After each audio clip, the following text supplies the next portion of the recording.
Welcome to the Miami Heat Zone podcast. We're pushing to 6,000 subscribers. Guys, we're halfway to that goal. If you're an NBA fan or a Miami Heat fan, make sure that you guys hit that subscribe button. Thank you for all the support. So the Bulls are involved in talks with the Suns as a potential facilitator in the Jimmy Butler trade, acquiring Bradley Beal per Windhorse. Chicago would receive Bradley Beal and draft capital, while Zach LaVine is shipped out in the same blockbuster deal. Let's listen to the rest of the report. What's interesting with the Bulls right now is they are absolutely involved in conversations with the Suns involving possible Jimmy Butler situations. Not that Jimmy Butler would end in Chicago, right?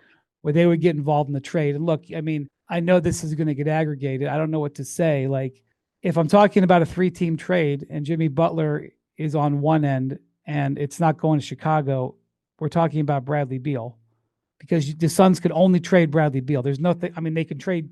I guess they could trade Nurkic to get Jimmy Butler. They have to trade Bradley Beal. The end. The whole thing at this point, well, not the whole thing. A huge part of the thing is about finding a place for Bradley Beal, which obviously also requires Bradley Beal's. Right. We're dancing around this because I've just been burned on aggregation. But the bottom line is that the Bulls and the Suns have talked, and the concept of Bradley Beal ending up in Chicago has been discussed. I'm not saying it's going to happen. I'm not saying it's close or whatever. And obviously, Beal has a no trade clause. But Bontemps, I just can't believe that Chicago would do that deal. So I think there is a way for the Bulls to be involved in the Jimmy Butler deal and make a good deal, but it would have to have more than 3 teams involved.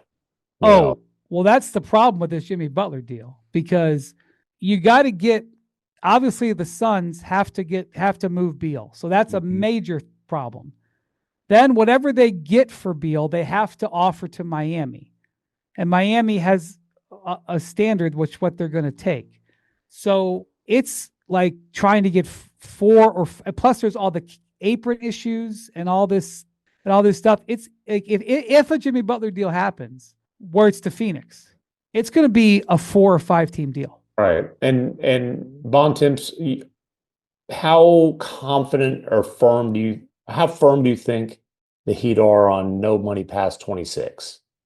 They're not doing a trade for money past 26. And the Miami Heat will just not do a trade. And Zach, we keep talking about player option in the summer of 26. Yeah, they're not taking money that goes into 2026, 27. They clearly want to be in that free agency market. You know, potentially Luka could be a free agent. I don't think he's going to be, but you go down the list, Jaren Jackson, there's all these guys that could be free agents that summer. I'm not, to be clear, just for all the aggregators, sure, Luka's not going to be a free agent.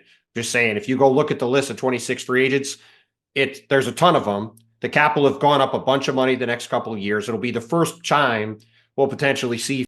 So it's like what they said. There's a lot going on. First of all, why would the Chicago Bulls take on Bradley Beal's contract when they don't have to? But then at the same time, it's like there's a lot of teams waiting to see how this Jimmy Butler stuff plays out.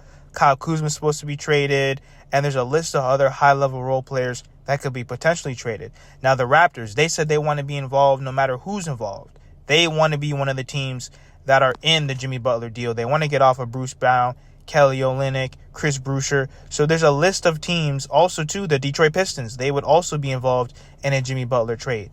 However, it's like what they said. The Miami Heat, they're very strict on what they want back. They don't want any long-term salary. They want win-now players, and they also want draft capital. So it's going to be very hard to appease all these 4 or 5 teams in terms of assets going in various directions. Now, it comes down to Bradley Beal. I'll always say this. He's been quiet. He said he wants to stay in Phoenix. Until he says he's out of there, none of this will ever happen. And that is what Miami Heat fans need to realize. I honestly think that Jimmy Butler will not be traded. He's going to stay on the Miami Heat for this season, and then he will be traded in the summer. But let me know what you guys think in the comments. Make sure that you guys hit that subscribe button, and thank you for all the support.